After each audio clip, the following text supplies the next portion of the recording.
ಬಾಗಲಕೋಟೆ ಜನರ ರೋಚಕ ಕಥೆ. ಉಗ್ರರ ದಾಳಿಯಿಂದ ಜಸ್ಟ್ ಮಿಸ್.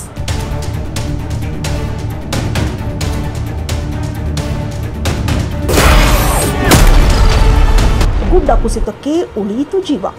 13 ಜನರ ಜೀವ ಉಳಿದಿದ್ದು ಹೇಗೆ? ಕಾಶ್ಮೀರದ ಪಹಲ್ಗಾಮ್ನಲ್ಲಿ ಉಗ್ರರ ದಾಳಿ ಇಡೀ ದೇಶವನ್ನೇ ಬೆಚ್ಚಬೀಳಿಸಿದೆ. ಅದರಲ್ಲಿ ಕರ್ನಾಟಕದವರ ಮೇಲೆಯೂ ದಾಳಿಯಾಗಿದೆ. ಅದರಂತೆ ಬಾಗಲಕೋಟೆಯ 13 ಜನ 19ನೇ ತಾರೀಕಿನಂದು ಉತ್ತರ ಭಾರತದ ಪ್ರವಾಸಕ್ಕೆ ತೆರಳಿದ್ದರು. ಅದರಂತೆ ನಿನ್ನೆ ವೈಷ್ಣವ ದೇವಿಯ ದರ್ಶನವನ್ನ ಪಡೆದು ಕಾಶ್ಮೀರದ ಪಹಲ್ಗಾಮ್ಗೆ ತೆರಳುತ್ತಿದ್ದರು.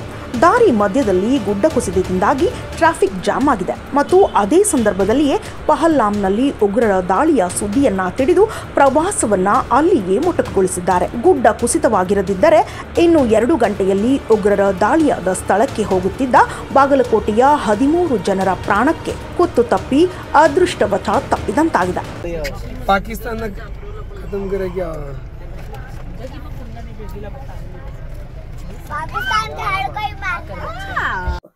ಸರ್, ನಮ್ಮ ಬ್ರದರು ಗಿರೀಶ್ ಕಾಸಟ್ ಅಂತ, ಅವ್ರು 19ನೇ ತಾರೀಕಿಗೆ ಇಲ್ಲಿಂದ ಪ್ರಯಾಣ ಮಾಡಿದ್ರು ಡೆಲ್ಲಿಗೆ.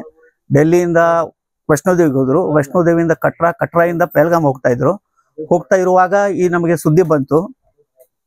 3 ಗಂಟೆ 4 ಗಂಟೆಗೆ ನಾವು ನ್ಯೂಸ್ ನೋಡಿದಾಗ ನಮಗೆ ಸುದ್ದಿ ಬಂತು ಈ ತರ ಆಗಿದೆ ಅಂತ. ನಾವು ಅವ್ರಿಗೆ ಫೋನ್ ಮಾಡ್ತಾ ಇದ್ವಿ. 2 ತಾಸು ಫೋನ್ ಹತ್ತಲಿಲ್ಲ. ಆಮೇಲೆಲ್ಲ ಟ್ರೈ ಮಾಡಿದಾಗ 2 ತಾಸು ಆದ್ಮೇಲೆ ಅವ್ರ ಫೋನ್ ಬಂತು, ನಾವು ಸೇಫ್ ಆಗಿದ್ದೀವಿ, ಚೆನ್ನಾಗಿದ್ದೀವಿ ಅಂತ. ಯಾಕಂದ್ರೆ ಅವರು ಪಹಲ್ಗಾಮ್ ಮುಟ್ಲಿಲ್ಲ.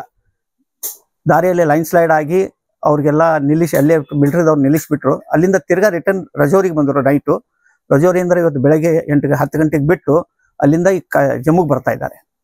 ಫೋನ್ ಬೆಳಗ್ಗೆ 10 ಗಂಟೆಗೆ ಅವ್ರ ಜೊತೆಗೆ ಫೋನ್ ಹಾಕಿತ್ತು. ಆವಾಗ ಮಾತಾಡಿದ್ರು. ಈಗ ಫೋನ್ ಹಚ್ತಾ ಇದ್ದು ಸ್ವಿಚ್ ಆಫ್ ಬರ್ತಾ ಇದೆ, ನೆಟ್ವರ್ಕ್ ಇರ್ಲಿಕ್ಕಿಲ್ಲ. ಅವ್ರ ನೆಟ್ವರ್ಕ್ ಬಂದ ತಕ್ಷಣ ಅವ್ರು ನಮಗೆ ಕಾಲ್ ಮಾಡ್ತಾರೆ. ಸರ್, ನನ್ನ ಹೆಸರು ಆನಂದ್ ಕಾಸಟ್, ಬಾಗಲಕೋಟೆಯಿಂದ. ಇನ್ನಷ್ಟು ಅಪ್ಡೇಟ್ಗಳಿಗಾಗಿ ಫಾಲೋ ಮಾಡಿ ವಿಜಯ ಧ್ವನಿ ನ್ಯೂಸ್.